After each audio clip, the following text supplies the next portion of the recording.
The magic നോവലിലേക്ക് സ്വാഗതം. മെഴുവേലി ബാബുജിയുടെ കാർലോസ് പാർട്ട് 1. അയാൾ കോഡ്ലെസ് ഫോൺ കയ്യിലെടുത്തു. 3 അക്കങ്ങളിൽ വിരലുകൾ അമർന്നു. സെക്കൻഡുകൾ. ഹലോ, ഞാനാണ് ബോസ്. യാ. കടൽക്കരയിലെ ആ കൂറ്റൻ മാളികയുടെ മട്ടുപ്പാവിലായിരുന്നു അപ്പോൾ ആ മനുഷ്യൻ. മങ്ങിയ വെളിച്ചം മാത്രമേ അവിടെയുള്ളൂ. കെട്ടിടത്തിന് മുകളിലെ ലൈറ്റുകൾ ഓഫ് ചെയ്തിരുന്നു. ചൂരൽ കസേരയിലിരുന്ന് മുന്നിലെ ടീപ്പോയിലേക്ക് കാലുകൾ ഉയർത്തി വെച്ച് അയാൾ കടലിലേക്ക് നോക്കിക്കൊണ്ടാണ് ഫോണിലൂടെ സംസാരിച്ചത്. എല്ലാം റെഡിയാണല്ലോ? Yes boss. വളരെ സൂക്ഷിക്കണം. നമ്മുടെ രഹസ്യങ്ങൾ ആരോ പോലീസിന് ചോർത്തി കൊടുത്തിരിക്കുന്നു എന്ന സംശയം എനിക്കുണ്ട്. അപ്പുറത്ത് നിശബ്ദത. നെവർ മൈൻഡ്, അക്കാര്യമൊക്കെ ഞാൻ തന്നെ കൈകാര്യം ചെയ്തോളാം ബോസ്. ഏത് നിമിഷവും പുറപ്പെടാൻ തയ്യാറായിരിക്കുക. ഞാൻ മെസ്സേജ് നൽകാം. ശരി. കോഡ്ലെസ് ഫോൺ ഓഫ് ചെയ്ത് മടിയിൽ വെച്ചിട്ട് അയാൾ വീണ്ടും കടലിലേക്ക് നോക്കി. അങ്ങകലെ ഷിപ്പുകൾ നങ്കൂരമിട്ടിരിക്കുന്നത് കാണാം. അവയിൽ തെളിഞ്ഞു നിൽക്കുന്ന ലൈറ്റുകൾ കടലിനുള്ളിൽ ഒരു പട്ടണമാണെന്ന് തോന്നിപ്പിക്കുമായിരുന്നു. ആ മനുഷ്യൻ വാച്ച് നോക്കി. ആ മുഖത്ത് അസ്വസ്ഥത പടർന്നിരിക്കണം. മുഖം വ്യക്തമല്ലാത്തത് കാരണം യാതൊന്നും മനസ്സിലാവുന്നില്ല.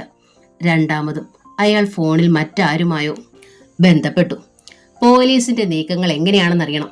നമ്മുടെ പോലീസുകാർക്കൊക്കെ ഞാൻ നേരത്തെ ഇൻഫർമേഷനും അവർക്ക് ആവശ്യമുള്ളതൊക്കെയും കൊടുത്തു കഴിഞ്ഞു. പിന്നെ ഇടയിൽ ചിലരുണ്ട്. അത് എല്ലാ ഡിപ്പാർട്ട്മെന്റിലും കാണുമല്ലോ. ഒരു തരം നരിച്ചീറുകൾ.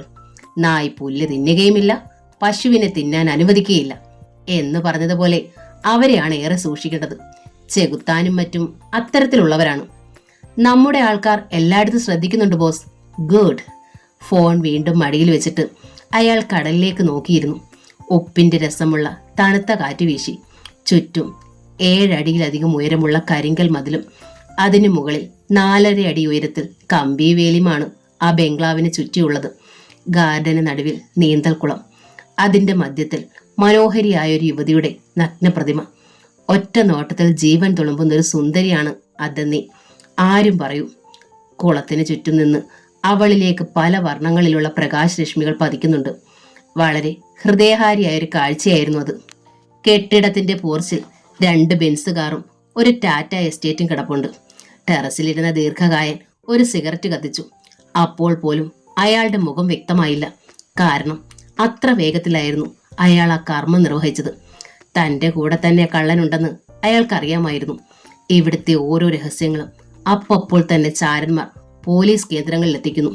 സ്നേഹവും വിശ്വാസവുമുള്ള പോലീസ് ഓഫീസർ അത് പറഞ്ഞപ്പോൾ ശരിക്കും അയാൾ അമ്പരന്ന് പോയിരുന്നു. പിന്നിലൊരു ശബ്ദം. അയാൾ തിരിഞ്ഞു നോക്കി. ഒരാൾ മറ്റൊരാളെ അയാളുടെ മുന്നിലേക്ക് തള്ളി. ഡാഡി, ഇവനാണ് ചാരൻ. ഇപ്പോൾ ഇവൻ ടെറസിനരികിൽ പതുങ്ങി നിൽക്കുകയായിരുന്നു. ദാ നോക്ക്, ഒരു വോക്കി ടോക്കി. പോലീസിന് മെസ്സേജ് നൽകുന്നത് ഇതിലൂടെയായിരുന്നു. അയാൾ കൈ നീട്ടി. മകൻ വോക്കി ടോക്കി കൊടുത്തു. അയാൾ അത് പ്രവർത്തിപ്പിച്ചു. Police station. അപ്പുറത്ത് ശബ്ദം കേട്ടു. പുതിയ മെസ്സേജ് വല്ലതും ഉണ്ടോ? ഉണ്ടട നായിന്റെ മോനെ, അയാൾ അലറി. നിന്നെ ഞാൻ. അയാൾ വോക്കി ടോക്കി തറയിലേക്ക് വലിച്ചെറിഞ്ഞു. അത് ചിതറിപ്പോയി. എണീക്കടാ. ആ ഗർജനം തറയിൽ കിടക്കുന്നവനോടായിരുന്നു. ബോസ്. അയാൾ വിറച്ചുപോയി. എണീക്കടാ, ഇത്തവണ മാപ്പാക്കണം. വലിച്ചു പോക്കടാ ഇവനെ. കൽപ്പന സ്വന്തം മകനോട്. അവനത് ശിരസാ വഹിച്ചു. തറയിൽ കിടന്നവനെ നിവർത്തി നിർത്തി. ബോസ് എന്ന് വിളിക്കുന്ന ആ മനുഷ്യൻ കസേരയിൽ നിന്ന് എഴുന്നേറ്റു. ഒരു മഹാമേരു പോലെ. 6 അടിയിലധികം ഉയരവും അതിന് തക്ക വണ്ണവും. ഇരുട്ടിന്റെ കോട്ട കണക്കെ അയാൾ നിന്നു. കോട്ടിന്റെ കോളറുകൾ ഉയർത്തി വെച്ചിരിക്കുന്നത് കാണാം. ചതിക്കുന്നവന് എന്റെ മുമ്പിൽ മാപ്പില്ല. അയാളുടെ കയ്യിൽ ഒരു പിസ്റ്റൾ പ്രത്യക്ഷപ്പെട്ടു. Boss, shut up. അയാളുടെ നെറ്റിയിൽ റിവോൾവറിന്റെ അഗ്രം സ്പർശിച്ചു. പിന്നെ അയാളെ പിറകോട്ട് നടത്തി. ടെറസിന്റെ അങ്ങേയറ്റം. അത് കെട്ടിടത്തിന്റെ പിൻഭാഗമാണ്. അതിന് നേരെ താഴെ ഒരു മുതലക്കുളമുണ്ട്. അതിനുള്ളിൽ മുതലകളെ ധാരാളം വളർത്തുന്നു. ടെറസിന്റെ അഗ്രത്തിൽ അയാളുടെ കാൽ വഴുതി. അതേ സെക്കൻഡിൽ സൈലൻസർ ഘടിപ്പിച്ച റിവോൾവറിലെ ബുള്ളറ്റ് അയാളുടെ തലച്ചോറിൽ തുളഞ്ഞിറങ്ങി. അയാളുടെ അലർച്ച കൂറ്റൻ തിരമാല ഗർജനത്തിൽ അലിഞ്ഞു ചേർന്നു. ജലത്തിൽ ഇര വന്നു വീണപ്പോൾ മുതലകൾ മുന്നോട്ട് കുതിച്ചു. ബോസിന്റെ കോഡ്ലെസ് ഫോൺ ശബ്ദിച്ചു. അയാൾ പ്രതീക്ഷിച്ചിരുന്ന മെസ്സേജ് തന്നെയായിരുന്നു അത്. ഉടനെ മറ്റു പല കേന്ദ്രങ്ങളിലേക്കും അയാൾ ആ മെസ്സേജ് കൈമാറി. പാറക്കെട്ടുകൾ കടലിലേക്ക് തള്ളി നിൽക്കുന്ന ഒരു ഭാഗം. 2 വള്ളങ്ങൾ അവിടെ വന്നടുത്തു. അതിൽ നിന്നിറങ്ങിയവർ കരയിൽ കാത്തു നിന്നവർക്ക് വിവരങ്ങൾ കൈമാറിയിട്ട് കാത്തിരുന്നു. ചില നിമിഷങ്ങൾക്കുള്ളിൽ പാറക്കെട്ടിന് പിന്നിൽ ഒരു ട്രക്ക് വന്നു നിന്നു. അതിൽ നിന്ന് 10ഓളം വീഞ്ഞു പെട്ടികൾ വള്ളത്തിൽ കയറി. അവർ കടലിലേക്ക് തുഴഞ്ഞു നീങ്ങി. ട്രക്കും ആൾക്കാരും കാത്തു കിടന്നു. ഒരു ബോട്ട് ലൈറ്റ് ഇടാതെ അവിടെ അടുത്തു. അത് നിറയെ പെട്ടികളായിരുന്നു, ഭാരമുള്ള പെട്ടികൾ. അവ ട്രക്കിൽ കയറാൻ 1 മണിക്കൂറുകളോളം വേണ്ടി വന്നു. ഈ അവസരത്തിൽ യന്ത്രത്തോക്കുമായി പാറപ്പുറത്ത് 2 പേർ കാവൽ നിന്നു. പെട്ടികൾ കയറ്റി കഴിഞ്ഞപ്പോൾ പിന്നിലെ വാതിലടച്ച് ഓടാമ്പലിട്ടു. എല്ലാവരും ക്യാബിനിൽ കയറി. ട്രക്ക് മുന്നോട്ടെടുത്തപ്പോൾ പിന്നിലെ ഒരു ഭാഗത്തെ ടയറുകൾ എന്തിലോ ഇടിച്ചു കയറി. അവർ വാഹനം നിർത്തിയിട്ട് ടോർച്ചുമായി പുറത്തു വന്നു. നടുങ്ങിപ്പോയി. വീലുകൾക്കിടയിൽപ്പെട്ട് തകർന്നു കിടക്കുന്ന ഒരു പെട്ടി. അതിൽ നിന്ന് തറയിലേക്ക് വീണ് കിടക്കുന്ന വിദേശ നിർമ്മിത തോക്കുകൾ. അബദ്ധത്തിൽ പെട്ടി നേരത്തെ തന്നെ താഴെ വീണതായിരിക്കണം. ഈ വിവരം കേന്ദ്രത്തിൽ അറിഞ്ഞാൽ കുഴഞ്ഞത് തന്നെ. തകർന്ന പെട്ടിയും ആയുധങ്ങളും അവർ കടലിലേക്ക് വലിച്ചെറിഞ്ഞു. ഇരുൾ വീണ് കിടന്നിരുന്ന പാതയിലൂടെ ട്രക്ക് ഓടി. പെട്ടെന്ന് മുന്നിൽ റോഡ് ബ്ലോക്ക് ചെയ്തിരിക്കുന്ന പോലീസുകാരെ അവർ കണ്ടു. റോഡിന് നടുവിൽ ടാർ വീപ്പകൾ നിരത്തി വെച്ചിരിക്കുന്നു. ഡ്രൈവർ മറ്റുള്ളവരെ നോക്കി. തട്ടിയേര്. വീപ്പകൾക്ക് മുന്നിൽ നിന്നുകൊണ്ട് ട്രക്ക് നിർത്തുവാൻ കൈ ഉയർത്തി കാണിച്ച പോലീസ് ഓഫീസർ അതിന്റെ വരവ് കണ്ട് ഓടിമാറി. ആ ക്ഷണം വീപ്പകളെ ഇടിച്ചു തെറിപ്പിച്ചു കഴിഞ്ഞിരുന്നു. ഒരു വീപ്പ അവിടെ കിടന്നിരുന്ന പോലീസ് ജീപ്പിന്റെ ബോണറ്റിലാണ് ചെന്ന് വീണത്. കമോൺ! പോലീസ് ഉദ്യോഗസ്ഥന്മാർ ജീപ്പിൽ ചാടി കയറി. ട്രക്കിന് പിന്നിലെ അതും പാഞ്ഞു. ഒരു മരണയോട്ടം തന്നെയായിരുന്നു അത്.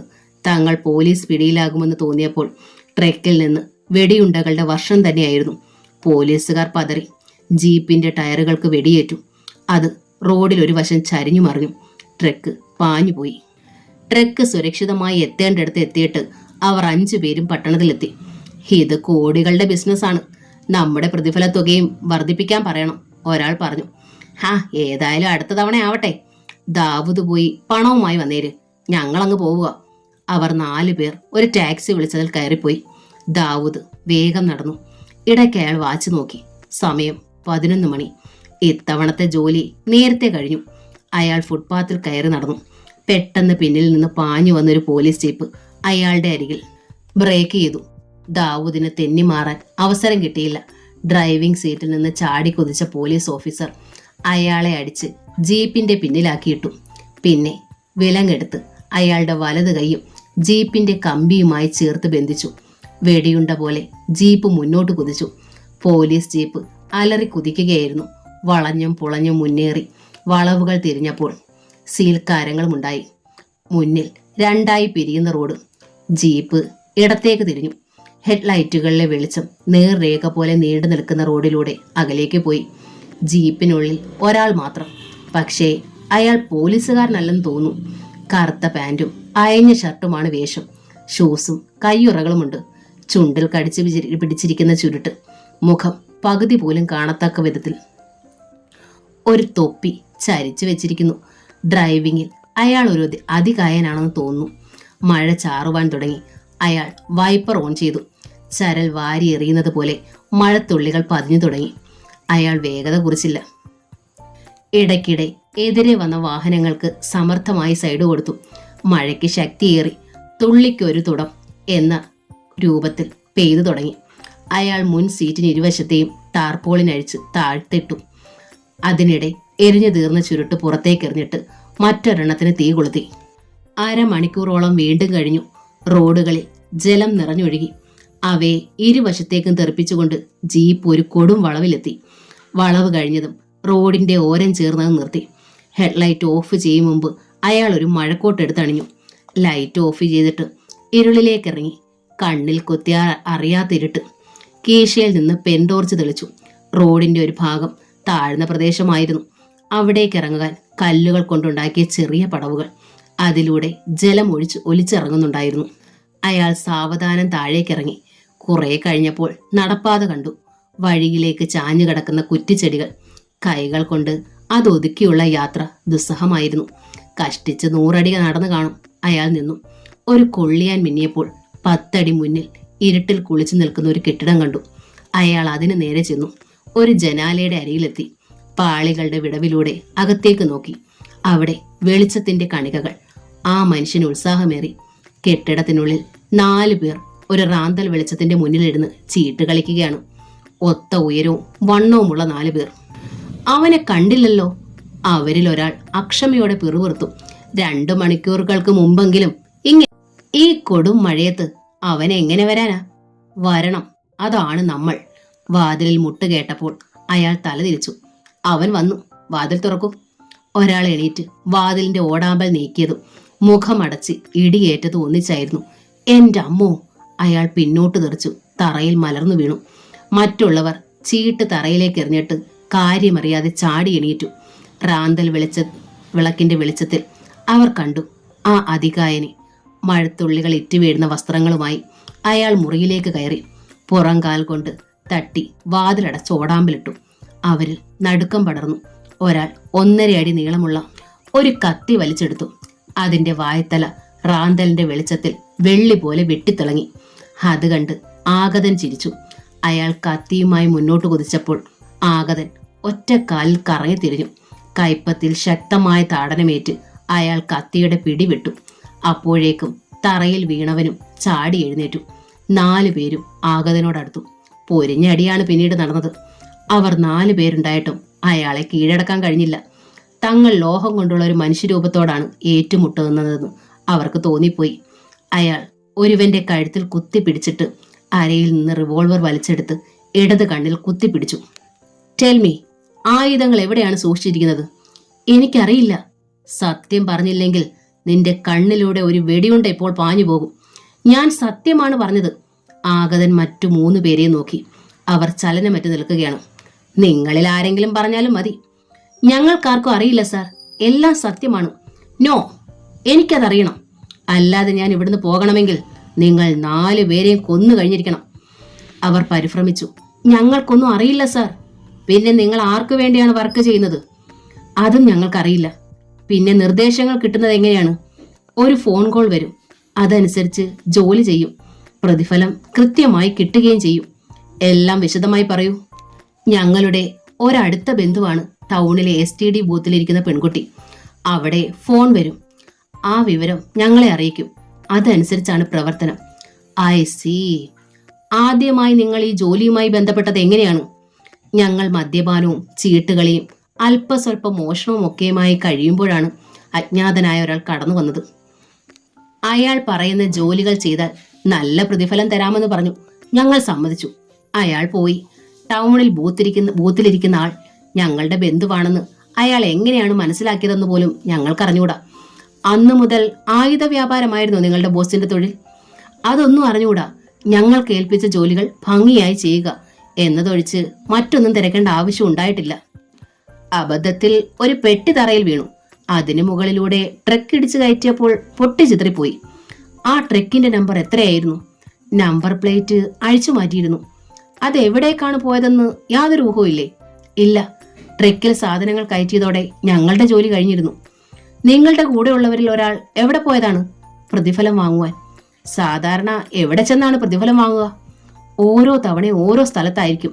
കൃത്യം പ്രതിഫലം അവിടെ തയ്യാറാക്കി വെച്ചിരിക്കും. അപ്പോൾ ആരുമായി ബന്ധപ്പെടാറില്ലേ? ഇല്ല. ഒന്നുകിൽ പാറപ്പുറത്ത്, അല്ലെങ്കിൽ ഹോട്ടലിന്റെ മുമ്പിൽ. എവിടെങ്കിലും ഞങ്ങൾക്കുള്ള പണം ഒരു പൊതിയായി ഇരിപ്പുണ്ടാവും. ആ മനുഷ്യൻ ശിരസിളക്കി. പ്രതിഫലം വാങ്ങാൻ പോയ നിങ്ങളുടെ ആൾ ഇപ്പോൾ എന്റെ കസ്റ്റഡിയിലുണ്ട്. എന്ത്? അവർ വിറച്ചുപോയി. അയാൾ കീശയിൽ നിന്ന് ഒരു പെർഫ്യൂമിന്റെ കുപ്പി കയ്യിലെടുത്തു. പിന്നെ വേഗത്തിൽ 2 പേരുടെ മുഖങ്ങളിലേക്ക് സ്പ്രേ ചെയ്തു. ഉന്മത്തമായ ഒരുതരം ഗന്ധം. നിമിഷങ്ങൾക്കുള്ളിൽ ഇരുവരും അബോധാവസ്ഥയിൽ വീണു. അയാൾ റിവോൾവറിന്റെ ബാരൽ ആ മനുഷ്യന്റെ കണ്ണിൽ നിന്ന് മാറ്റി. നിങ്ങൾ 2 പേരും സ്വബോധമില്ലാതെ ഇവരെ തോളിലേറ്റി എന്നോടൊപ്പം വരിക. ആ ആജ്ഞയെ ധിക്കരിക്കാൻ അവർക്ക് കഴിഞ്ഞില്ല. അവരെയും തോളിലേറ്റി ഇരുവരും മഴയത്തേക്കിറങ്ങി. എന്നെ കബളിപ്പിച്ച് രക്ഷപ്പെടാൻ ശ്രമിച്ചാൽ അത് നിങ്ങളുടെ അന്ത്യമായിരിക്കും. അയാളുടെ വാണി. പിന്നിലാണ് അയാൾ നടന്നത്. അവർ ജീപ്പിനടുത്തെത്തി. അവരെ അകത്തു കടത്തു. പിൻവശം തുറന്നു കൊടുത്തുകൊണ്ട് അയാൾ പറഞ്ഞു. അവർ ആകാംക്ഷയോടെ അകത്തേക്ക് കയറി. ആ സെക്കൻഡിൽ അവരുടെ മുഖങ്ങളിലും സ്പ്രേ ചെയ്തു. 4 പേരും ജീപ്പിനുള്ളിൽ കിടന്നു. പിൻഭാഗം അടച്ചിട്ട് അയാൾ സാവധാനം വന്ന് ജീപ്പിൽ കയറി. ഓവർകോട്ട് അഴിച്ചു മാറ്റി. ധൃതി കൂടാതെ ഒരു ചുരുട്ടിന് തീ കൊളുത്തി. പിന്നെ ജീപ്പ് സ്റ്റാർട്ട് ചെയ്തത് അവിടെ ഇട്ട് തന്നെ തിരിച്ച് വന്ന വഴിയെ പോയി. പട്ടണം. പോലീസ് സ്റ്റേഷനിന് മുന്നിലാണ് ആ യാത്ര അവസാനിച്ചത്. മഴ ശമിച്ചുകൊണ്ടിരുന്നു. ജീപ്പ് ഗേറ്റിനുള്ളിൽ കടന്നപ്പോൾ തോക്ക് ഭിത്തിയിൽ ചാരി വെച്ചിട്ട് സ്റ്റൂളിൽ ഇരുന്ന് ഉറങ്ങുകയായിരുന്നു പാറാവുകാരൻ. ചാടി എഴുന്നേറ്റു. തോക്ക് കയ്യിലെടുത്ത് അറ്റൻഷനായി നിന്നു. ജീപ്പിൽ നിന്നിറങ്ങിയ ആ മനുഷ്യൻ അകത്തേക്ക് വന്നു. പാറാവുകാരനെ തറപ്പിച്ചൊന്ന് നോക്കി. ആ മനുഷ്യൻ അകത്തേക്ക് പോയി. രാത്രി ഡ്യൂട്ടിയിലുണ്ടായിരുന്ന SIയും പോലീസുകാരൻ ചാടി എഴുന്നേറ്റു. ജീപ്പിൽ 4 പേർ കിടപ്പുണ്ട്, എടുത്തോണ്ട് പോര്. അയാൾ വീണ്ടും ചുരുട്ട് കത്തിച്ചു. കോൺസ്റ്റബിൾസ് പുറത്തേക്ക് നീങ്ങി. അബോധാവസ്ഥയിൽ കിടന്നവരെ വലിച്ചടിച്ച് അകത്തെത്തിച്ചു. സെല്ലിനുള്ളിൽ കിടന്നിരുന്ന ഒരുവൻ തന്റെ ആൾക്കാരെ കണ്ട് അമ്പരന്നു. അവരെ അവിടെ കൊണ്ടുവന്ന മനുഷ്യൻ തൊപ്പിയെടുത്തു മാറ്റി. അയഞ്ഞ ഷർട്ട് അഴിച്ചെടുത്തപ്പോൾ അകത്ത് കാക്കി കുപ്പായം തെളിഞ്ഞു. എന്നെന്നും കുറ്റവാളികൾക്കും പോലീസ് ഉദ്യോഗസ്ഥർക്ക് പോലും പേടി സ്വപ്നമായ മനുഷ്യൻ DYSP കാർലോസ്. ഉന്നതങ്ങളിൽ അപകടത്തിന്റെ ഇടിമുഴക്കം. ഫോൺ കോളുകൾ ഇടതടവില്ലാതെ പാഞ്ഞു. ആയുധ വ്യാപാരവുമായി ബന്ധപ്പെട്ടവർ ചെകുത്താന്റെ കസ്റ്റഡിയിൽ. ചെകുത്താൻ ഡിപ്പാർട്ട്മെന്റിലും പുറത്തും DYSP കാർലോസിന്റെ ഓമന പേര്.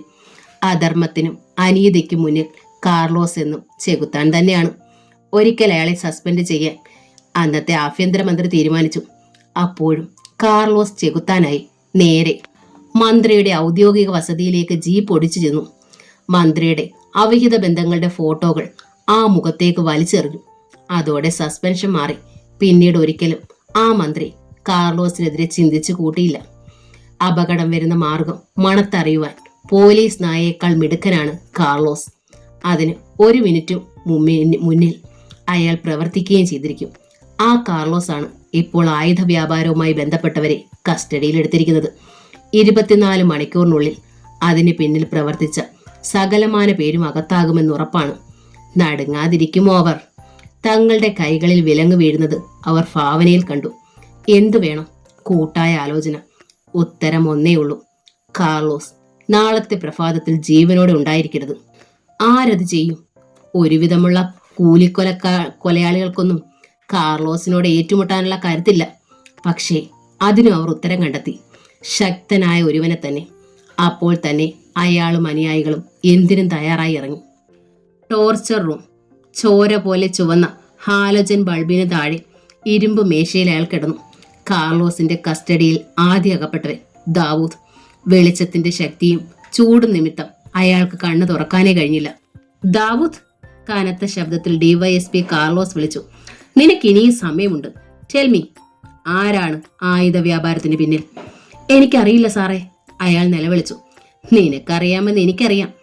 അവർ ഒരാൾ മാത്രമല്ലെന്നും. നീ ഒരാളുടെയെങ്കിലും പേര് പറഞ്ഞാൽ മതി.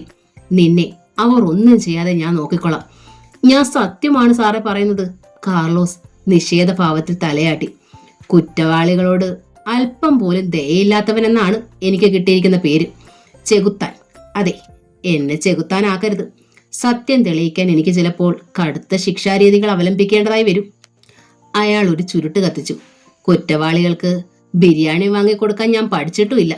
കാർലോസ് ഒരു റൂൾ തടി എടുത്തു. പെട്ടെന്ന് കോൾലെസ് ഫോണുമായി SI ദത്തൻപിള്ള അവിടേക്ക് കയറി വന്നു. Sir, phone. ആരാണ്? SP sir. കാർലോസ് ഫോൺ വാങ്ങി. ഞാൻ കാർലോസ് ആണ് സാർ. ആയുധ വ്യാപാരക്കാരെ അറസ്റ്റ് ചെയ്തെന്ന് കേട്ടു. ശരിയാണ് സാർ. ആരൊക്കെയാണതിന് പിന്നിലുള്ളതെന്നറിഞ്ഞോ? ഇല്ല സാർ, ക്വസ്റ്റ്യൻ ചെയ്യാൻ പോകുന്നതേ ഉള്ളൂ. വമ്പന്മാരായിരിക്കും പിന്നിൽ. Sure sir. ആ, ബൈ ദ ബൈ, സൂക്ഷിക്കണം. അതോടൊപ്പം താൻ അത്യാവശ്യമായി എൻ്റെ വീട്ടിൽ വരണം ഉടനെ. സാർ, ചോദ്യം ചെയ്തിട്ട് തിരികെ ചെന്നിട്ടാവാം. ഫോൺ കട്ടായി. സ്കൗണ്ടർ പിറുപിറുത്തുകൊണ്ട് ഫോൺ ദത്തൻ പിള്ളയെ ഏൽപ്പിച്ചിട്ട് പറഞ്ഞു, ഇവനെ ലോക്കപ്പ് ചെയ്തേര്. ഞാൻ തിരികെ വന്നിട്ട് ക്വസ്റ്റ്യൻ ചെയ്യാം. സാർ. കാർലോസ് തൊപ്പിയെടുത്ത് തലയിൽ വെച്ചു. അടുത്ത സെല്ലിനുള്ളിൽ താൻ രണ്ടാമത് കൊണ്ടുവന്ന 4 പേരും ഭയത്തോടെ നോക്കി നിൽക്കുന്നത് അയാൾ കണ്ടു. ദാവൂദിനെ ഒറ്റയ്ക്ക് ഒരു സെല്ലിനുള്ളിലാണ് പാർപ്പിച്ചിരിക്കുന്നത്. കാരണം അയാളെ അവരുടെ കൂടെ ഇട്ടാൽ തങ്ങളെ ഒറ്റുകൊടുത്തു എന്ന കാരണം പറഞ്ഞു ചിലപ്പോൾ അവർ അയാളെ കൊല്ലാനും ഇടയുണ്ടെന്ന് കാർലോസിന് തോന്നിയിരുന്നു. കാർലോസ് ഒറ്റയ്ക്ക് ജീപ്പ് ഓടിച്ചു പോയി. അപ്പോൾ രാത്രിയുടെ 2ാം യാമം അവസാനിക്കാറായിരുന്നു. ഡ്രൈവ് ചെയ്യുന്നതിനിടയിൽ കാർലോസ് ഓർത്തു, SP സാർ ഉറക്കമില്ലാതെ ഇരിക്കണമെങ്കിൽ അതിന് തക്ക എന്തെങ്കിലും കാര്യം ഉണ്ടാവാതിരിക്കില്ല. SP കുറിച്ച് അത്ര നല്ല അഭിപ്രായമല്ല ഡിപ്പാർട്ട്മെന്റിൽ. കൈക്കൂലി വാങ്ങി എന്തിനു മൂളുന്ന ഒരാൾ. ഒരുപക്ഷെ ഈ ആയുധ വ്യാപാര കേസിൽ നിന്നും പിന്മാറണമെന്ന് പറയാനായിരിക്കണം അദ്ദേഹം വിളിക്കുന്നത് എന്ന് പോലും അയാൾക്ക് തോന്നാതിരുന്നില്ല. തിരക്കൊഴിഞ്ഞ റോഡ്, മഴ കഴിഞ്ഞതിന്റെ നിശബ്ദത, ശത്രുക്കൾ തന്റെ ഓരോ നീക്കവും ശ്രദ്ധിക്കുകയായിരിക്കുമെന്ന് കാർലോസിനറിയാം. SP ഓഫീസിലേക്ക് ഇനി 2 കിലോമീറ്റർ കാണും. ഹൈവേയിലേക്ക് കടക്കാൻ ഭാവിക്കുകയായിരുന്നു. പെട്ടെന്ന് മുന്നിൽ ഇരുഭാഗത്തു നിന്നും കുതിച്ചെത്തിയ ഓരോ ട്രക്കുകൾ ജീപ്പിന് മുന്നിൽ നിന്നു. കാർലോസ് അപകടം മണത്തു. അടുത്ത സമയത്ത് തന്റെ പിറകിലൂടെയും ഒരു ട്രക്ക് വരുന്നത് അയാൾ കണ്ടു. ആസൂത്രിതമായ നീക്കം. കാർലോസിന്റെ കൈപ്പത്തി അരയിലേക്ക് നീണ്ടു. തുകലുറയിൽ സ്പർശിച്ചു. സർവീസ് റിവോൾവർ കൈക്കുള്ളിൽ ഒതുങ്ങി. ട്രക്കിൽ നിന്ന് തോക്കേന്തിയ ചിലർ ചാടിയിറങ്ങിയപ്പോഴേക്കും അയാൾ നിറയൊഴിച്ചു. ഒപ്പം പുറത്തേക്ക് ചാടുകയും ചെയ്തു. ഉടൻ 3 ട്രക്കുകളിൽ നിന്ന് വെടിയുണ്ടകൾ ഉതിർന്നു. കാർലോസ് ഇരുളിലേക്ക് കുതിച്ചു. അവിടെ വേലിക്ക് പകരം നിരനിരയായി നട്ടുവളർത്തിയിരുന്ന കൈതകൾ. കാർലോസ് അതിനപ്പുറത്തെ പുരയിടത്തിലേക്ക് വീണു. വെടിയേറ്റ് കൈതകൾ ഒടിഞ്ഞ് അയാളുടെ മുകളിലേക്ക് തന്നെ വീണു. കാർലോസ് തറയിൽ പറ്റിച്ചേർന്ന് കിടക്കുകയായിരുന്നു. പിന്നെ പതിയെ അവിടെ നിന്ന് ഇഴഞ്ഞു മാറി. അപ്പോൾ വലിയൊരു ശബ്ദത്തോടെ അയാൾ വന്ന ജീപ്പ് പൊട്ടിത്തെറിച്ചു. ഒപ്പം ഒരു തീമല അതിൽ പതിച്ച പ്രതീതി. തീ ആകാശത്തേക്ക് ഉയർന്നു പുകയായി മാറി. SP-യുടെ മുന്നിലെ ഫോണുകളിൽ ഒരെണ്ണം ശബ്ദിച്ചു. അദ്ദേഹം ഫോൺ അറ്റൻഡ് ചെയ്തു. Yes, SP Vishwanath here. ഞാൻ. അനന്തരം അപ്പുറത്തുനിന്ന് കേട്ട വാർത്ത അദ്ദേഹത്തെ സന്തുഷ്ടനാക്കി. ഷുവറാണല്ലോ? ഓക്കെ. അദ്ദേഹം ആശ്വാസത്തോടെ ഫോൺ വെക്കുമ്പോൾ ഹാഫ് ഡോർ കരഞ്ഞു. May I come in sir? Yes. അകത്തേക്ക് വരുന്ന രൂപത്തെ കണ്ട് SP നടുങ്ങിപ്പോയി. കാക്കെ കുപ്പായത്തിൽ മണ്ണും ചോരയും പറ്റിപ്പിടിച്ച് അവിടവിടായ കുപ്പായം കീറി പറഞ്ഞ മട്ടിൽ കാർലോസ്. സർ. അയാൾ സല്യൂട്ട് നൽകി. ഇതെന്ത് പറ്റിയടോ? ഓ, ഒരു ചെറിയ സ്വീകരണം. അയാൾ ചിരിച്ചു. അതിനിടെ അവർ ആ ജീപ്പ് കത്തിച്ചു കളഞ്ഞു. എനിക്കൊന്നും മനസ്സിലാകുന്നില്ല. ആരാണിത് ചെയ്തത്? അതെനിക്കും അറിഞ്ഞുകൂടാ. പക്ഷേ അധികം താമസിയാതെ ഞാനത് അറിയും. അപ്പോൾ അവർക്കുണ്ടാകുന്ന നഷ്ടം ഇതിന്റെ 10 മടങ്ങായിരിക്കും. ആ, സാറ് ഈ രാത്രിയിൽ തന്നെ എന്നെ വിളിപ്പിച്ചത് സുപ്രധാനമായ ചില കാര്യങ്ങൾ സംസാരിക്കാൻ പറഞ്ഞിട്ട് അദ്ദേഹം നിവർന്നിരുന്നു. മിസ്റ്റർ കാർലോസ് ഇരിക്കൂ. മടി കൂടാതെ അയാൾ ഇരുന്നു. ഞാൻ പറയുന്ന കാര്യങ്ങൾ കാർലോസ് ഒരിക്കലും പുറത്തുവിടില്ലെന്ന് എനിക്ക് വിശ്വസിക്കാമോ? എന്ന് തീർത്തങ്ങോട്ട് കഴിയുമെന്ന് തോന്നുന്നില്ല സാർ. അയാളുടെ മറുപടി കേട്ടപ്പോൾ SP വിശ്വനാഥ് നെറ്റി ചൊളിച്ചു. നമ്മളൊക്കെ ജീവിക്കുന്നത് എന്തിനാണ് കാർലോസ്? മനസ്സിലായില്ല സാർ. അതായത് നമ്മുടെ ഭാര്യയ്ക്കും കുട്ടികൾക്കും മറ്റും വേണ്ടിയല്ലേ നമ്മൾ ഈ ജോലി ചെയ്യുന്നത്? അതുമാത്രമല്ല സാർ, കാർലോസ് പറഞ്ഞു. ഈ നാടിനോടും ജനങ്ങളോടും ഓരോ കടപ്പാടുകൾ പൂർത്തീകരിക്കാൻ വേണ്ടിയാണ് സാർ ഈ ജോലി. ഞാൻ അതിനെ എതിർക്കുന്നില്ല. എന്നിരുന്നാലും നമുക്ക് കുടുംബജീവിതമൊക്കെ ആകുമ്പോൾ തീർച്ചയായും വീടിനോടുള്ള കടപ്പാടിന് മുൻതൂക്കം കൊടുത്തേ മതിയാകൂ എന്ന അഭിപ്രായക്കാരനാണ് ഞാൻ. അതൊക്കെ എന്തുമാകട്ടെ, സാർ കാര്യത്തിലേക്ക് കടന്നില്ല. ഓക്കെ ഓക്കെ, വിശ്വനാഥ് പുഞ്ചിരിച്ചു. മിസ്റ്റർ കാർലോസ്, ഇതെന്റെ ഒരു അഭ്യർത്ഥനയാണ്. ഇങ്ങോട്ട് നിങ്ങൾ ഒന്നും ചോദിക്കുകയരുത്. ആയുധ വ്യാപാരത്തിന്റെ പേരിൽ അറസ്റ്റ് ചെയ്തവരെ നിങ്ങൾ വിട്ടയക്കണം. No sir. കാർലോസ്, ഈ കാര്യത്തിന് ഇനി നമ്മൾ തമ്മിൽ സംസാരിക്കേണ്ട കാര്യമില്ല സർ. ഷുവർ? Yes sir. പക്ഷേ ശത്രു പ്രബലനാണെന്നറിഞ്ഞാൽ നമ്മൾ അധികം ഷൈൻ ചെയ്യാതിരിക്കുന്നതാവും നല്ലത്. ഒരു പോലീസ് ഓഫീസർ എന്ന നിലയ്ക്ക് എനിക്ക് ഭീഷണിക്ക് വഴങ്ങാൻ ബുദ്ധിമുട്ടുണ്ട് സർ. ഭീഷണിയായിട്ട് കണക്കാക്കണ്ട. ഒരു സഹായം. നിങ്ങൾക്ക് എന്താവശ്യമുണ്ടെങ്കിലും എന്നോട് ചോദിക്കാൻ മടിക്കണ്ട. Sorry sir. കാർലോസ് എണീറ്റു. നിങ്ങൾ എന്റെ നിർദ്ദേശം തള്ളിക്കളയുകയാണല്ലേ? ഞാൻ നിങ്ങളുടെ സീനിയർ ഓഫീസറാണ്. അതിന്റെ റെസ്പെക്ട് എപ്പോഴും ഞാൻ സാറിന് തരുന്നുണ്ട്. അല്ലാതെ സാറിന്റെ അടുക്കളക്കാരനോട് പെരുമാറുന്നത് പോലെ എന്നോടരുത്. ഇതിന്റെ പ്രത്യാഘാതം വളരെ ക്രൂരമായി പോയേക്കും. എങ്കിലും സഹിക്കാതെ വയ്യല്ലോ സാർ. അയാൾ ഹാഫ് ഡോർ തള്ളി തുറന്ന് പുറത്തേക്കിറങ്ങി. ഒരു ടാക്സിയിൽ സ്റ്റേഷനിൽ ചെന്നിറങ്ങിയ കാർലോസിന് എതിരേറ്റത് ദുഃഖകരമായൊരു വാർത്തയായിരുന്നു. DYSP കടന്നു ചെല്ലുമ്പോൾ പോലീസ് സ്റ്റേഷൻ ആകെ അലങ്കോലപ്പെട്ട് കിടക്കുകയായിരുന്നു. ഒറ്റ നോട്ടത്തിൽ തന്നെ അവിടെ എന്തോ നടന്നു കഴിഞ്ഞെന്ന് ഉറപ്പായി. കസേരയിൽ തല കുനിച്ചിരുന്ന SI ദത്തൻപിള്ള കാർലോസിനെ കണ്ട് എണീറ്റു. സർ, എന്തു പറ്റിയടോ? ദത്തൻപിള്ളയുടെ നോട്ടം ലോക്കപ്പുകൾക്ക് നേരെയായി. കാർലോസും അവിടേക്ക് നോക്കിപ്പോയി. ഒഴിഞ്ഞു കിടക്കുന്ന സെല്ലുകൾ, അടിച്ചു തകർക്കപ്പെട്ട പൂട്ടുകൾ. കാർലോസിന്റെ പല്ലുകൾ ഞെരിഞ്ഞമർന്നു.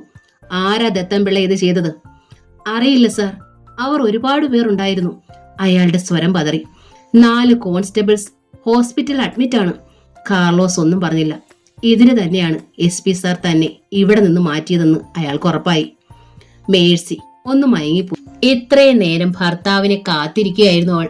മിക്കവാറും രാത്രി കാലങ്ങളിൽ വളരെ വൈകിയേ കാർലോസ് എത്തിച്ചേരൂ. എപ്പോഴായാലും അയാൾ വന്നതിന് ശേഷമേ അവളും കിടക്കൂ. ഇപ്പോൾ ഡൈനിങ് ടേബിളിൽ ഭക്ഷണം വിളമ്പി വെച്ചിട്ട് അതിലേക്ക് തന്നെ തല ചായ്ച്ച് മയങ്ങിപ്പോയതാണവൾ. ഫോൺ ശബ്ദിക്കുന്നത് കേട്ടപ്പോൾ ഞെട്ടിപ്പെണ്ണിഞ്ഞെണീറ്റ് വിസിറ്റിംഗ് റൂമിലേക്ക് ചെന്നു. റിസീവർ എടുത്തു. ഹലോ. നായിന്റെ മോളെ. ഇടിമുഴക്കം പോലെ അപ്പുറത്ത് നിന്ന് ശബ്ദം കേട്ടു. മേഴ്സി ഞെട്ടിപ്പോയി. ഭർത്താവിനെ കാത്ത് ഉറങ്ങാതെ ഇരിക്കുകയാവും അല്ലേടി? നിങ്ങൾ ആരാണ്? അവളുടെ സ്വരം വിറച്ചു. ഞാനോ? ഞാൻ നിന്റെ മറ്റവൻ. അത്രയും കേട്ടപ്പോഴേക്കും മേഴ്സി റിസീവർ വെച്ചു കളഞ്ഞു. ഛി, അവൾക്ക് വല്ലായ്മ തോന്നി. ഉറക്കം എവിടെയോ പോയി മറഞ്ഞു. ആരായിരിക്കും ഫോൺ ചെയ്തത്? അവൾ അങ്ങനെ ചിന്തിക്കുമ്പോൾ വീണ്ടും ഫോൺ ശബ്ദിക്കാൻ തുടങ്ങി. അവൾ റിസീവർ എടുത്ത് താഴെ വെച്ചു. ഹലോ, DYSP കാർലോസിന്റെ വീടല്ലേ? ശബ്ദം അവൾ കേട്ടു. മേഴ്സി അനങ്ങിയില്ല. അല്പം കഴിഞ്ഞപ്പോൾ ശബ്ദം നിലയ്ക്കുകയും മേഴ്സി റിസീവർ ക്രാഡിലേക്ക് എറിയുകയും ചെയ്തു.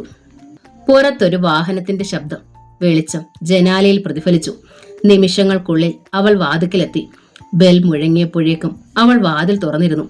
കാർലോസ്. അയാളുടെ രൂപം കണ്ട് അവൾ അമ്പരന്നു. എന്താ മോളെ വല്ലാതിരിക്കുന്നത്? അവളുടെ മുഖഭാവം അയാൾ ശ്രദ്ധിച്ചു. ഞാൻ വൈകിയേ വരൂ എന്ന് നേരത്തെ പറഞ്ഞിരുന്നതല്ലേ? അതല്ല. അവൾ തേങ്ങി. പിന്നെ ഫോണിലൂടെ ആരോ എന്നെ ചീത്ത വിളിച്ചു. എപ്പോൾ? ചേട്ടൻ വരുന്നതിന് തൊട്ടു മുമ്പ്. സാരമില്ല. അയാൾ അവളെ ചേർത്ത് പിടിച്ചുകൊണ്ട് അകത്തേക്ക് നടക്കാൻ ഭാവിച്ചപ്പോൾ പിന്നിൽ നായ കുരച്ചു. കാർലോസ് തിരിഞ്ഞു നോക്കി. ജാക്കി. കടുവയെ പോലെ കൂറ്റൻ നായ. നിന്നെ ഞാൻ മറന്നില്ലടാ. അയാൾ പറഞ്ഞപ്പോൾ ആ മൃഗം സ്നേഹത്തോടെ മുരണ്ടു. വാലാട്ടി. ബെഡ്റൂം. തന്റെ മക്കൾ ഉറങ്ങിക്കിടക്കുന്നത് കാർലോസ് കണ്ടു. നെൽസണും നാൻസിയും. നെൽസൺ 5ാം സ്റ്റാൻഡേർഡിലും നാൻസി UKGയിലുമാണ് പഠിക്കുന്നത്. വേഷം മാറി മേൽ കഴുകി വന്ന ശേഷം കാർലോസ് ഭാര്യയോടൊത്തിരുന്ന് ഭക്ഷണം കഴിച്ചു.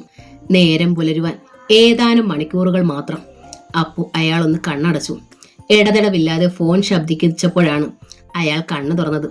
വെയിലിന്റെ തിളക്കം വെന്റിലേഷനിലൂടെ കണ്ടു. കൈ നീട്ടി റിസീവർ എടുത്തു. ഏതാനും സെക്കൻഡുകൾ സംസാരം. അയാളുടെ ഉറക്കം എവിടെയോ പോയി മറഞ്ഞു. കാർലോസ് ചാടി എണീറ്റു. ധൃതിയിൽ പ്രഭാത കൃത്യങ്ങൾ നടത്തി. അപ്പോഴേക്കും മേഴ്സി കാപ്പി എടുത്തിരുന്നു. ഒരു വിധേന അത് കഴിച്ചെന്ന് വരുത്തി. ഡാഡി. കുട്ടികൾ ഓടി വന്നു. മക്കളെ. അയാൾ അവരെ പിടിച്ചു നിർത്തി കവിളിൽ ഒരു ഉമ്മ കൊടുത്തു. ഇന്ന് ഡാഡിക്ക് ഒരുപാട് തിരക്കുണ്ട്. നാളെ സ്കൂളിൽ കൊണ്ടുവിടാം, പ്രോമിസ്. ഡാഡി എന്നും ഇത് തന്നെയാ പറയുന്നത്. എന്നിട്ടും നെൽസന് കരച്ചിൽ വന്നു. ഹെടോ, താൻ IG ആകുമ്പോൾ മനസ്സിലായിക്കോളും ഞാൻ പറഞ്ഞതൊക്കെ സത്യമാണെന്ന്. പോലീസുകാരുടെ ജീവിതം എന്നൊക്കെ പറഞ്ഞാൽ വേണ്ട വേണ്ട, ഡാഡി പൊയ്ക്കോളൂ. രാവിലെ ലാത്തി കേട്ടാൽ ഉച്ചയ്ക്ക് നേരത്തെ വിശക്കും. ഹമ്പടാ. അയാൾ അവന്റെ കാതിൽ പതിയെ നുള്ളി. നീ ഡാഡിക്കും പാര വെക്കാൻ തുടങ്ങിയോ? നെൽസൺ ചിരിച്ചു. പോകും വഴി കാർലോസ് അലസമായി മൂളി. ജീപ്പ് നേരെ പോയത് കടൽ തീരത്തേക്കായിരുന്നു. ബീച്ചിന് വടക്ക് ഭാഗം. കുറെ ആൾക്കാരും SI ദത്തൻപിള്ളയുടെ നേതൃത്വത്തിലുള്ള പോലീസുകാരും അവിടെ ഉണ്ടായിരുന്നു. കാർലോസ് ജീപ്പിൽ നിന്നിറങ്ങി. അയാൾക്ക് സല്യൂട്ട് നൽകിയ ശേഷം ദത്തൻപിള്ള വഴി കാണിച്ചു. ആൾക്കാരെ ഇരുവശത്തേക്ക് മാറ്റി. അതിനപ്പുറത്തേക്ക് തിരകളുടെ തലയ്ക്കൽ ഒരു വശം ചരിഞ്ഞു കിടക്കുന്ന മനുഷ്യനെ ഒറ്റ നോട്ടത്തിൽ തന്നെ അയാൾക്ക് മനസ്സിലായി. ദാവൂദ്. കൂട്ടുകാർ അയാളോട് പക വീട്ടിയിരിക്കുന്നു. തങ്ങളെ ഒറ്റുകൊടുത്തതിന്. ഫസ്റ്റ് ഇൻഫർമേഷൻ റിപ്പോർട്ട് ചെയ്യുവാൻ നിർദ്ദേശിച്ചിട്ട് കാർലോസ് അല്പം മാറി നിന്നു. SI ദത്തൻപിള്ളയും അയാളുടെ അരികിലെത്തി. ഇവിടെ ആരെങ്കിലും ചോദ്യം ചെയ്തതുകൊണ്ട് പ്രയോജനമുണ്ടോ ദത്ത? ഇല്ല സർ. കൊച്ചുകുട്ടികൾ ആരോ ആണ് മൃതദേഹവാദ്യം കണ്ടത്. ഇവരിൽ ആർക്കെങ്കിലും ഇയാളെ അറിയാവോ? ഇല്ല. സ്റ്റേഷനിൽ കുറിച്ച് തന്നിരിക്കുന്ന അഡ്രസ്സിൽ ഒന്ന് അന്വേഷിക്കണം. ഇയാളുടെ വീട്ടുകാരിൽ നിന്ന് ചിലപ്പോൾ എന്തെങ്കിലും കിട്ടിയെന്നിരിക്കും. സർ, മറ്റൊരു അടിയന്തര ജോലിയുണ്ട്. ഞാൻ ഒരിടം വരെ പോവുകയാണ്. ഇവിടുത്തെ കാര്യങ്ങളൊക്കെ നോക്കിക്കൊള്ളണം. സർ. ജീപ്പിൽ കയറിയിട്ട് കാർലോസ് വയർലെസ് വഴി സർക്കിൾ ഇൻസ്പെക്ടർ ഹമീദുമായി ബന്ധപ്പെട്ടു. ഡോഗ് സ്ക്വാഡുമായി കഴിഞ്ഞ രാത്രിയിൽ താൻ പോയി കുറ്റവാളികളെ കസ്റ്റഡിയിലെടുത്ത് വീടിനടുത്തേക്ക് വരുവാൻ നിർദ്ദേശിച്ചു. അനന്തരം അയാൾ നേരെ അവിടേക്ക് പോയി. റോഡിൽ ജീപ്പ് ഇട്ടിട്ട് താഴേക്കിറങ്ങി. ആ ഭാഗത്ത് വീടുകൾ കുറവായിരുന്നെങ്കിലും അങ്ങിങ്ങ് നിന്ന ആൾക്കാർ ഭയത്തോടെ കാർലോസിനെ നോക്കി. ചെകുത്താൻ അവർ പിറുപിറുത്തു. ആ വീടിനുള്ളിൽ അയാൾ എത്തി. വാതിൽ തുറന്നു കിടക്കുകയായിരുന്നു. അകത്തേക്ക് കയറി. തലേന്ന് രാത്രിയിലുണ്ടായ ഏറ്റുമുട്ടലിൽ ചിതറിത്തെറിച്ച വസ്തുക്കൾ അതേപോലെ അവിടെ കിടപ്പുണ്ടായിരുന്നു. സ്റ്റേഷനിൽ നിന്ന് രക്ഷപ്പെട്ട ശേഷം അവർ ഇവിടെ വന്നിട്ടില്ലെന്ന് അയാൾക്ക് ഉറപ്പായി. അരമണിക്കൂർ കൂടി കഴിഞ്ഞപ്പോൾ നായ്ക്കളുമായി ഹമീദും സംഘവും എത്തി. 2 നായ്ക്കൾ. അവിടെ ചിതറിക്കിടന്നിരുന്ന വസ്തുക്കളിലൊക്കെ നായ്ക്കൾ മണം പിടിച്ചു. പിന്നെ അവ പുറത്തേക്ക് കുതിച്ചു. പോലീസുകാർ തുടലിൽ പിടിച്ചുകൊണ്ട് പിന്നാലെ. നായ്ക്കൾ റോഡിൽ കയറി. ടൗണിലേക്ക് തന്നെയാണ് അവ ഓടിയത്. ഡിവൈഎസ്പി കാർലോസ് ജീപ്പിൽ കയറി. ഫോൺ കോളുകൾ അതിദ്രുതം പാഞ്ഞു. സംഗതിയാകെ കുഴയുന്ന ലക്ഷണമാണ്. കാർലോസ് ഡോഗ് സ്ക്വാഡുമായാണ് രംഗത്തെത്തിയിരിക്കുന്നത്. നായ്ക്കൾ എവിടേക്കാണ് ലക്ഷ്യം വെച്ചിരിക്കുന്നത് മനസ്സിലായോ? യെസ്, പട്ടണത്തിലേക്ക് തന്നെയാണ്.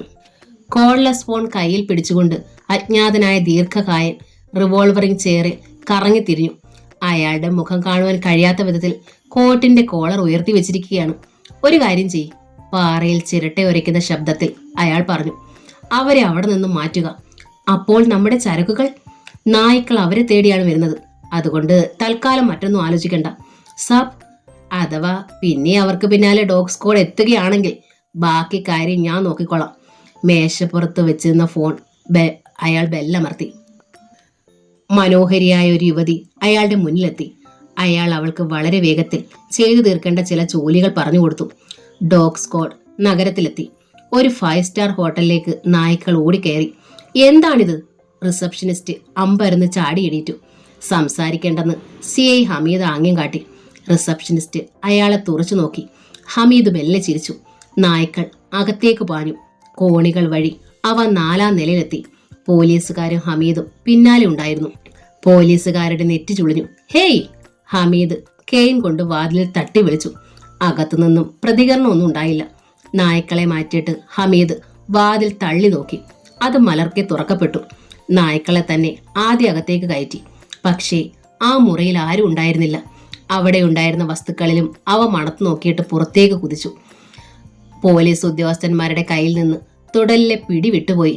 നായ്ക്കൾ കോണിപ്പടി വഴി താഴേക്ക്. റോഡിൽ പിൻവശം തുറന്നിട്ട് ഒരു ട്രക്ക് കിടപ്പുണ്ടായിരുന്നു. ജീപ്പിൽ നിന്നിറങ്ങിയ കാർലോസ് മുറ്റത്ത് തന്നെ നിൽക്കുകയായിരുന്നതിനാൽ നായ്ക്കളെ കാണാൻ കഴിഞ്ഞു. അയാളെയും കടന്നുപോയ അവ ട്രക്കിനുള്ളിലേക്ക് കുതിച്ചു കയറി. ആ ക്ഷണം ട്രക്ക് മുന്നോട്ട് പാഞ്ഞു. കാർലോസ് അമ്പരന്നു. അയാൾ ജീപ്പിൽ ചാടിക്കയറി. പിന്നാലെ എത്തിയ CIയും പോലീസുകാരും അവരുടെ ജീപ്പിലും കയറി. 2 വാഹനങ്ങളും ട്രക്കിന് പിന്നാലെ അലറിക്കുതിച്ചു. പക്ഷേ DYSP കാർലോസിന്റെ കാൽ ആക്സിലേറ്ററിൽ അമർന്നു. ട്രക്കിന്റെ ഏതാണ്ട് 100 വാരയോളം അടുത്തെത്തി കഴിഞ്ഞു അയാൾ. അപ്പോഴേക്കും ട്രക്ക് നഗരം പിന്നിട്ടിരുന്നു. കാർലോസ് റിവോൾവർ എടുത്തു. നായ്ക്കൾ അതിനുള്ളിൽ നിൽക്കുന്നത് പിന്നിൽ തുറന്നു കിടക്കുന്ന വാതിലൂടെ അയാൾക്ക് കാണാമായിരുന്നു. അവ ക്യാബിനിലേക്ക് ഇടിച്ചു കയറാൻ ആവേശം കാണിക്കുകയാണെന്ന് അയാൾക്ക് മനസ്സിലായി. പെട്ടെന്ന് കാർലോസ് തോക്കു ചൂണ്ടി. അതിനും 1 സെക്കൻഡ് മുമ്പ് അത് നടന്നു കഴിഞ്ഞിരുന്നു. ഒരു വലിയ സ്ഫോടനം. DYSPയുടെ കാൽ ബ്രേക്കിൽ അമർന്നു. ടയറുകൾ നിലത്തുരഞ്ഞു നിന്നു.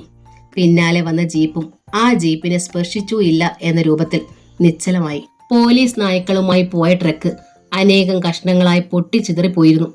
ഒരു നായയുടെ ചിതറിത്തെറിച്ച കൈപ്പത്തി അവരുടെ മുന്നിലാണ് വന്നു വീണത്.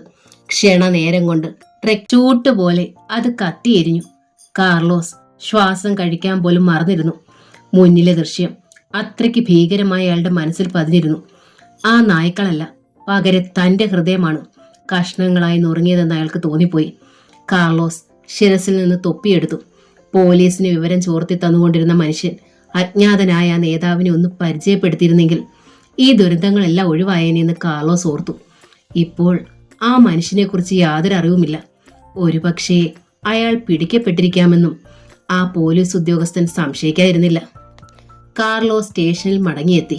ഏതാനും മിനിറ്റുകൾക്കുള്ളിൽ SI ദത്തൻ പിള്ളയും എത്തിച്ചേർന്നു. എന്തൊക്കെയായി പിള്ളേ കാര്യങ്ങൾ? കാർലോസ് തിരക്കി. ദാവൂദിന്റെ മൃതദേഹം പോസ്റ്റ്മോർട്ടത്തിനായി ഹോസ്പിറ്റലിലേക്ക് അയച്ചിട്ടുണ്ട്. ഒപ്പം മറ്റൊരു വിവരം അറിയാൻ കഴിഞ്ഞു. ദാവൂദിന്റെ വീട് കടപ്പുറത്ത് എവിടെയോ ആണ്. ചില മുക്കുവർ അയാളുടെ മൃതദേഹം തിരിച്ചറിഞ്ഞിട്ടുണ്ട്. DYSPയുടെ മുഖം തെളിഞ്ഞു. സന്തോഷത്തോടെ അയാൾ ചാടി എണീറ്റു. ഖമോൺ ദത്തൻ, നമുക്കുടനെ ആ വീട്ടിലേക്ക് പോകണം. ഉടനെ ഒരു സംഘം പോലീസുകാരെയും കൂട്ടി അവർ തുറയിലേക്ക് യാത്രയായി. അതിനിടെ ഹോസ്പിറ്റലിലേക്ക് ഫോൺ ചെയ്യാനും മറന്നില്ല. മൃതദേഹത്തിന്റെ ഉടമസ്ഥൻ എത്തിയിട്ടുണ്ടോ എന്ന് അറിയണമല്ലോ. പക്ഷേ ആരും എത്തിയിട്ടില്ലെന്നാണ് അറിയാൻ കഴിഞ്ഞത്. അവർ തുറയിലെത്തി. ദാവൂദിന്റെ വീട് ഏതെന്ന് തിരക്കി. അങ്ങേ അറ്റത്തതാ സാറേ, ഒരാൾ പറഞ്ഞു. ദാവൂദ് മരിച്ച വിവരം നിങ്ങൾ ആരും അറിഞ്ഞില്ലേ? അറിഞ്ഞു സാറേ. പിന്നെ എന്താണ് മൃതദേഹം ഏറ്റുവാങ്ങാൻ ആരും ഹോസ്പിറ്റലിലേക്ക് പോകാഞ്ഞത്? അത് പിന്നെ അയാൾ എന്തോ പറയാൻ ഭാവിക്കുമ്പോൾ ഒരു മാരുതി ജിപ്സി പാഞ്ഞു വന്നു. ടാർ റോഡിന് വീതി കുറവായിരുന്നു. അയാൾ പോലീസ് ജീപ്പിനോട് ചേർന്ന് നിന്നു.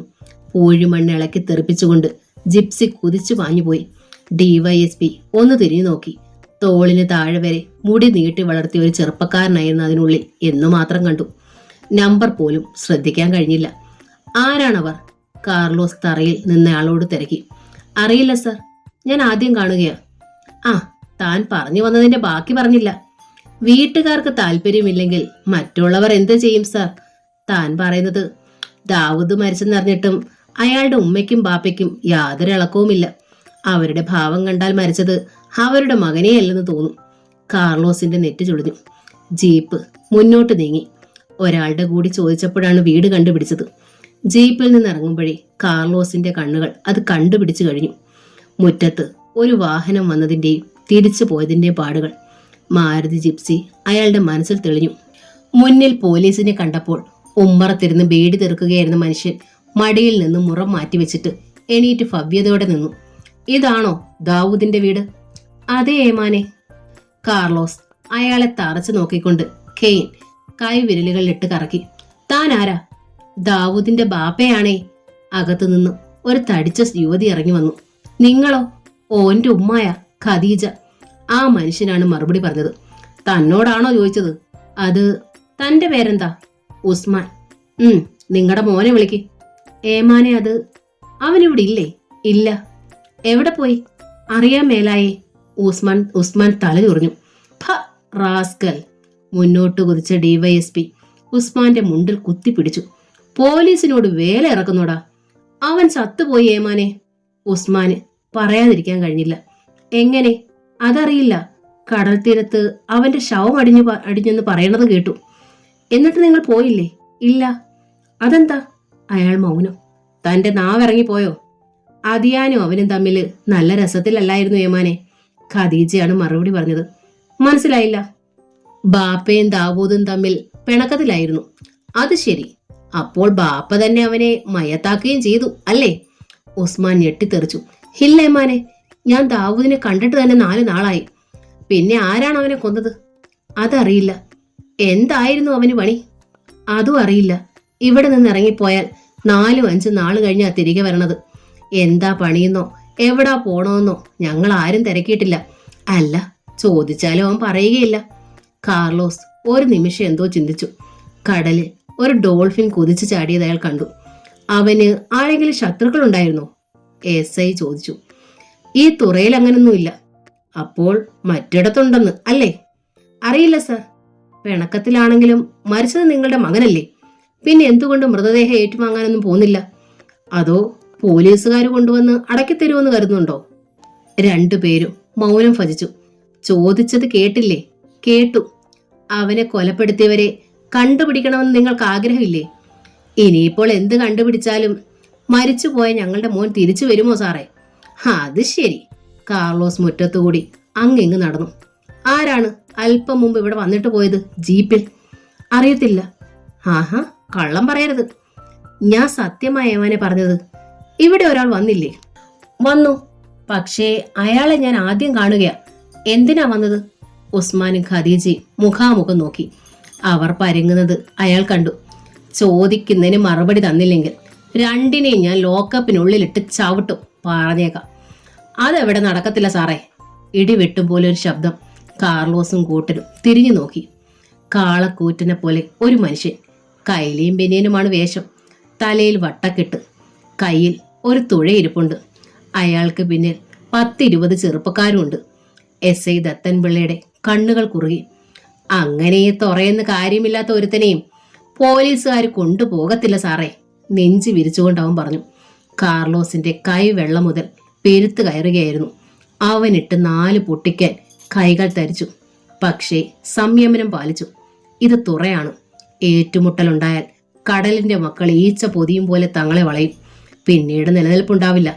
എന്നിരുന്നാലും താണു കൊടുക്കുന്നത് ആപത്താണ്. നിങ്ങൾ ആരാണ്? അവന്റെ മുഖത്തേക്ക് തന്നെ ഉറ്റുനോക്കിക്കൊണ്ട് DYSP കാർലോസ് തിരക്കി. അവന്റെ മുഖത്തൊരു ചിരിയുണ്ടായി. തുഴ തന്റെ കൂട്ടുകാരന്റെ കയ്യിൽ കൊടുത്ത ശേഷം അവൻ മുന്നോട്ട് നീങ്ങി നിന്നു. എന്നിട്ട് പറഞ്ഞു, ഞാൻ സുലൈമാൻ. ഡിവൈഎസ്പിയുടെ നെറ്റി ചുളിഞ്ഞു. ആ പേരയാൾ കേട്ടിട്ടുണ്ട്. തുറ അടക്കി വാഴുന്ന ഗുണ്ട, കള്ളക്കടത്തുകാരൻ, വെട്ടൊന്ന് മുറി രണ്ട് എന്നു മാത്രം അറിയാവുന്നവൻ, കടലിലെ രാജാവ്. കാർലോസിന്റെ കണ്ണുകളിൽ വല്ലാത്തൊരു ഭാവം. അത് അപകടത്തിൻ്റെതാണെന്ന് എസ് ഐ ദത്തൻപിള്ളയ്ക്ക് ഉറപ്പായി. സർ, എസ് ഐ ദത്തൻപിള്ള പതിയെ വിളിച്ചു. ഡിവൈഎസ്പി കാർലോസ് ശിരസിളക്കി. വേണ്ട സാർ, നമ്മൾ പ്രതീക്ഷിക്കുന്നിടത്ത് കാര്യങ്ങൾ എത്തിച്ചേരുമെന്ന് എനിക്ക് തോന്നുന്നില്ല. നമ്മൾ ആൾബലത്തിൽ കുറവാണ്. തനിക്ക് ഭയം തോന്നുന്നുണ്ടോ? അല്പം. എങ്കിൽ താൻ മാറിയുന്നോ. എന്തുദ്ദേശിച്ചാണോ കാർലോസ് ഇവിടെ വന്നിരിക്കുന്നത് അത് സാധിക്കാതെ പോയില്ല. ദത്തൻ പിള്ളയുടെ നാവടഞ്ഞു. കാർലോസ് സുലൈമാന്റെ നേരെ തിരിഞ്ഞു. മിസ്റ്റർ സുലൈമാൻ ഇടപെടേണ്ട കേസല്ലിത്. വളരെ സാവധാനത്തിൽ കഴിയുന്നത്ര സ്വരം മയപ്പെടുത്താൻ അയാൾ ശ്രമിച്ചു. ഒരു മർഡർ കേസിന്റെ അന്വേഷണവുമായാണ് ഞങ്ങൾ ഇവിടെ എത്തിയിരിക്കുന്നത്. അതിൽ ഞങ്ങൾക്ക് വിഘാതമുണ്ടാക്കാൻ ശ്രമിക്കരുത്. എന്ത് പ്രശ്നമായാലും ഇവിടെ നിന്ന് അന്യായമായി ആരെയും കൊണ്ടുപോകാൻ ഞങ്ങൾ അനുവദിക്കില്ല. അന്യായമാണെന്ന് ആര് പറഞ്ഞു? സംശയം തോന്നിയാൽ നിങ്ങളെ വേണമെങ്കിൽ ഞാൻ കൊണ്ടുപോകും. അത് നടക്കില്ല സാറേ. ഒരുപാട് പോലീസ് ഓഫീസർമാരെ ഈ സുലൈമാൻ ദിവസേന കാണാറുണ്ട്. പക്ഷെ അവരാരും ഇതേവരെ സുലൈമാനെ ഒന്നും കാട്ടിയിട്ടില്ല. ഇനിയൊട്ട് കാട്ടുകയില്ല. അവൻ നിവർന്നു നിന്നു. കാർലോസ് മെല്ലെ ചിരിച്ചു. അനന്തരം വീണ്ടും ഉസ്മാന്റെ നേരെ തിരിഞ്ഞു. ജീപ്പിൽ വന്നയാൾ എന്തിനാണ് വന്നതെന്ന് നിങ്ങൾ പറഞ്ഞില്ല? ഉസ്മാൻ സുലൈമാനെ നോക്കി. നിങ്ങള് ഇതിനൊന്നും മറുപടി കൊടുക്കാൻ നിൽക്കണ്ട ഉസ്മാനിക്ക. ഇവര് മറ്റു പണിയൊന്നുമില്ലാത്തതിനാൽ ഇങ്ങനെ മനുഷ്യനെ ബുദ്ധിമുട്ടിക്കാൻ ഇറങ്ങും. നിങ്ങൾ 4 കാശുണ്ടാക്കാൻ ബീഡി ചുരുട്ടാൻ നോക്ക്. കാർലോസിന്റെ ക്ഷമ നശിക്കാൻ അത്രയും മതിയായിരുന്നു. വടക്കട നായിന്റെ മോനെ. അയാളുടെ ശബ്ദം തിരമാലകളുടെ ഹുങ്കാരത്തേക്കാൾ ഉച്ചത്തിൽ മുഴങ്ങി. നീയൊക്കെ എന്താടാ കരുതിയത്? പോലീസുകാർ ചെരയ്ക്കാൻ നടക്കുകയാണെന്നോ? ഇനി ഒരക്ഷരം പറഞ്ഞു പോയാൽ നീ ഇന്ന് ഉറങ്ങുന്നത് പോലീസ് സ്റ്റേഷനിൽ തന്നെയായിരിക്കും. സംശയം വേണ്ട. അക്ഷരാർത്ഥത്തിൽ സുലൈമാന് ഞെട്ടിപ്പോയിരുന്നു. തുറയിൽ ഒരു പോലീസുകാരനും ഇതേവരെ ഇങ്ങനെ നെഞ്ചു വിരിച്ചു നിന്ന് സംസാരിച്ചിട്ടില്ല. ചെകുത്താൻ കാർലോസിനെ കുറിച്ച് അവനും കേട്ടിട്ടുണ്ട്. ഇയാളോട് ഇടയുന്നത് സൂക്ഷിച്ചു വേണമെന്ന് അവന് തോന്നി. അബദ്ധവശാലെങ്ങാണം താൻ പോലീസ് സ്റ്റേഷനിൽ കഴിയേണ്ടി വന്നാൽ പിറ്റേന്ന് തനിക്ക് നേരെ നിൽക്കാൻ കഴിയുമെന്ന് തോന്നുന്നില്ല. എന്റെ ക്ഷമയെ പരീക്ഷിക്കരുത്. എന്തിനാണ് അയാൾ ഇവിടെ വന്നതെന്ന് പറയൂ. ഉസ്മാനിക്ക, സുലൈമാന്റെ താക്കീത്. പറയടോ, ഇല്ലെങ്കിൽ ഇനിയും സ്റ്റേഷനിൽ വെച്ച് ചോദ്യം ചെയ്യലുണ്ടാവും. ചെകുത്താനും കടലിനും ഇടയിലായതുപോലെ ഉസ്മാൻ. പറയടോ. വേണ്ടിക്ക. കാർലോസ് മുന്നോട്ട് കുതിച്ച് ഒറ്റയടിയായിരുന്നു. നിന്നോടല്ലേടാ സംസാരിക്കരുതെന്ന് പറഞ്ഞത്. സുലൈമാൻ പൂഴി മണ്ണിൽ മുഖമടച്ച് വീണു. അയാളുടെ കൂട്ടാളികൾ മുന്നോട്ടാഞ്ഞപ്പോൾ കാർലോസ് റിവോൾവർ എടുത്തു. ആകാശത്തേക്ക് നിറയൊഴിച്ചുകൊണ്ട് അയാൾ അലറി. സ്റ്റോപ്പ്! ചങ്ങലക്കിട്ടതുപോലെ കടലിന്റെ മക്കൾ നിശ്ചലരായി. അടിച്ചോടിക്കടാ ഇവരെ. തറയിൽ നിന്ന് എണീക്കുന്നതിനിടയിൽ സുലൈമാന്റെ കൽപ്പന. അനുയായികൾ മുന്നോട്ടാഞ്ഞപ്പോൾ കാർലോസ് റിവോൾവറിന്റെ ബാരൽ സുലൈമാന്റെ കഴുത്തിലമർത്തി. ഒരുത്തനെങ്കിലും ചലിച്ചു പോയാൽ നിന്റെയൊക്കെ നേതാവ് കളിക്കുന്ന ഈ തെണ്ടിയുടെ ശവശരീരം ആദ്യം ഇവിടെ വീഴും. ആരും അത്രയും പ്രതീക്ഷിച്ചില്ല. ദത്തൻപിള്ള പോലും. സുലൈമാന്റെ നട്ടലിൽ ഒരു തരിപ്പുണ്ടായി. അവൻ കുതറാൻ ശ്രമിച്ചു. പക്ഷേ കാർലോസ് അവന്റെ ബനിയനിൽ കൂട്ടിപ്പിടിച്ചുകൊണ്ട് റിവോൾവർ ഒന്നുകൂടി അമർത്തി. കൈ നീട്ടടാ. അവന്റെ കൈകളിൽ വിലങ്ങ് വീണു. അനുയായികൾക്ക് ചലിക്കാൻ കഴിഞ്ഞില്ല. പോലീസുകാർ സുലൈമാനെ ജീപ്പിലേക്ക് തള്ളി. താനും കയറടോ. ഉസ്മാനോടായിരുന്നു ആജ്ഞ. സാറേ ഞാൻ. വേണ്ട, ഇനി സ്റ്റേഷനിൽ ചെന്നിട്ട് സംസാരിക്കാം. ഉസ്മാനെയും കയറ്റി. ജീപ്പിന്റെ മുന്നിൽ നിൽക്കണ്ടടാ, സുലൈമാൻ വിളിച്ചു പറഞ്ഞു. അനുയായികൾ നിരന്നു നിന്നു. മാറി നിൽക്കേ, കാർലോസ് നിർദ്ദേശിച്ചു. സുലൈമാൻ ഇക്കായി ഇറക്കി വിടാതെ ഞങ്ങൾ മാറില്ല. ഉറപ്പാണോ? ഉറപ്പ്. പോകാം. കാർലോസ് ഡ്രൈവറെ നോക്കി. അയാൾ ജീപ്പ് സ്റ്റാർട്ട് ചെയ്തു. ആരും മാറുന്ന ലക്ഷണമില്ല. ഹോൺ അടിച്ചു നോക്കി. റേസ് ചെയ്ത് മുന്നോട്ട് ചലിപ്പിച്ചു. അവർ പാറ പോലെ ഉറച്ചു നിന്നു. താൻ മാറിയിരിക്കെ. ഡ്രൈവറുടെ നിസ്സഹായാവസ്ഥ കണ്ട് കാർലോസ് ആ സീറ്റിലിരുന്നു. പിന്നെ പുറത്തു നിന്നവരോട് പറഞ്ഞു, ഈ ജീപ്പിന് ബ്രേക്ക് അല്പം കുറവാണ്, സൂക്ഷിച്ചു കൊള്ളണം. അയാൾ റിവേഴ്സ് ഗിയറിൽ 50 വാരയോളം പിന്നോട്ട് ജീപ്പ് നീക്കി. അനന്തരം ഹെഡ്ലൈറ്റുകൾ തെളിച്ചു. ഹോൺ നിർത്താതെ മുഴക്കിക്കൊണ്ട് 100 കിലോമീറ്ററിൽ അധികം വേഗതയിൽ ഒറ്റ വരവായിരുന്നു മുന്നോട്ട്. സുലൈമാന്റെ ആൾക്കാർ തൊട്ടു മുന്നിൽ മരണം കണ്ടു. 1-2 പേർ ഒന്ന് അറച്ചു നിന്നെങ്കിലും ജീപ്പിന്റെ വരവ് കണ്ടപ്പോൾ അവരും ജീവനും കൊണ്ട് ഓടി മാറി. നിന്റെ ആൾക്കാർക്കൊന്നും ചങ്കൂറ്റമെന്ന് പറയുന്നതില്ലല്ലോടാ സുലൈമാനെ. തുറയിൽ നിന്ന് ജീപ്പ് അകത്ത് കഴിഞ്ഞപ്പോൾ കാർലോസ് ചിരിച്ചു. അവനൊന്നും പറഞ്ഞില്ല. Police station. ജീപ്പ് മുറ്റത്ത് നിന്നു. കൊണ്ടുവാ എന്ന് പറഞ്ഞ് കാർലോസ് മുന്നിൽ പോന്നു. സുലൈമാനെയും ഉസ്മാനെയും പോലീസ് അകത്തെത്തിച്ചു. ഇവന്റെ വില കഴിക്കേ. അഴിച്ചു. നീ എന്താടാ കടപ്പുറത്ത് വെച്ച് പറഞ്ഞത്? പല പോലീസുകാരെയും കണ്ടിട്ടുണ്ട്, അവരാരും നിന്നെ ഒന്നും പുളുത്തിയിട്ടില്ലെന്ന് അല്ലേ? ചോദ്യം അടിയും ഒന്നിച്ചായിരുന്നു. ഇനി എന്നെ തല്ലരുത് സാറേ, സുലൈമാൻ പറഞ്ഞു. അല്ലടാ, നിനക്ക് ഞാൻ ഉമ്മ തരാൻ പോവുകയാണ്. കാർലോസ് അവനെ വീണ്ടും തല്ലി. സുലൈമാൻ എല്ലാം കൊണ്ടു. ഒടുവിൽ നിന്നോടിത് പകരം ചോദിച്ചില്ലെങ്കിൽ എന്റെ പേര് സുലൈമാൻ എന്നല്ലടാ, പട്ടിയുടെ മോനെ.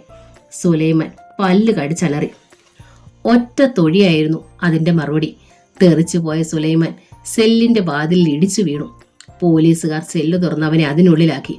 ഇനി പറയടോ, എന്തിനാണ് ആ ജീപ്പുകാരൻ അവിടെ വന്നത്? എല്ലാം കണ്ട് ഭയന്ന് നിൽക്കുകയായിരുന്നു ഉസ്മാന്റെ തൊണ്ട വരണ്ടിരുന്നു. സാറേ, എനിക്ക് ഇത്തിരി വെള്ളം വേണം, ഉസ്മാൻ പറഞ്ഞു. ഒരു കോൺസ്റ്റബിൾ എടുത്തു കൊടുത്ത വെള്ളം അയാൾ ആർത്തിയോടെ കുടിച്ചു. വേഗം പറയടോ. ദാവൂദിന്റെ മൃതദേഹം ഏറ്റുവാങ്ങാൻ ആരും ആശുപത്രിയിൽ പോകരുതെന്ന് പറയാൻ അയാൾ വന്നത്. അതെന്താ? അറിയത്തില്ല. നിങ്ങൾ കാര്യം തിരക്കിയില്ലേ? ഉവ്, അതൊന്നും ഞങ്ങൾ അറിയണ്ടെന്ന് പറഞ്ഞു. പിന്നെ കുറെ പണം തന്നു. എത്ര രൂപ? 5000. മറ്റൊന്നും അയാൾ പറഞ്ഞില്ലേ? ഇല്ല. നേരത്തെ ദാവൂദിനെ തിരക്കി ആരെങ്കിലും അവിടെ വന്നിട്ടുണ്ടോ? ഒരാൾ മിക്കപ്പോഴും വരുമായിരുന്നു. ആര്? ഒരു സുരേഷ്. എവിടെയാണ് അവന്റെ വീട്? ബീച്ചിനടുത്ത് എവിടെയോ ആണ്. അവനെ കണ്ടുപിടിക്കാനുള്ള എന്തെങ്കിലും അടയാളം?